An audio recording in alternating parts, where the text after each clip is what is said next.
What is the scariest thing you've encountered at work? Was it a client getting physical with you? Or a demanding boss pushing you to the limit? My name is Shadi, and I can assure you no one has experienced a morning shift like mine. I was at the counter taking orders when a strange man walked into the shop. He looked particularly eerie, speaking slowly and coldly, with a voice as raspy as sandpaper. The most unsettling thing was his eyes, which were fixed on me the entire time. His gaze was vacant, and he wore a grin that stretched to his ears. After ordering, he sat in the shop to eat, but his eyes never left me. He chewed each bite slower than the last, like a predator eyeing its prey. I felt completely uneasy, but there was nothing I could do. He was just looking at me, and I had no reason to ask him to leave.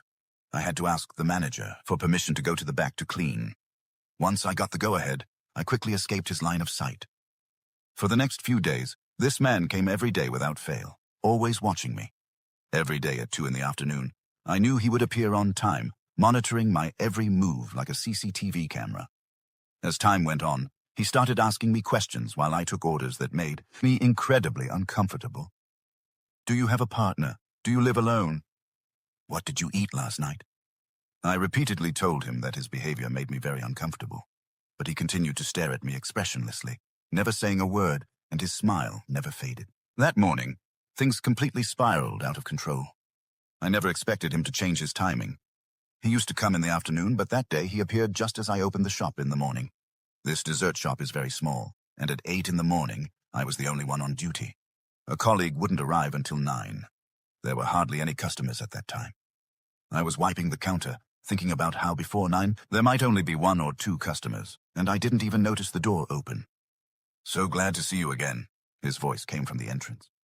Hello, what would you like to order? I asked, trying to stay calm. The man didn't say much, just leaned on the counter and brought his face close. His eyes were wider than ever, filled with a strange red glow. His breathing was rapid, and his grin stretched to his ears, revealing a set of perfectly aligned but grayish teeth. Sir, please, step away from the counter, or I'll have to call the police. You're scaring me, I couldn't help but shout.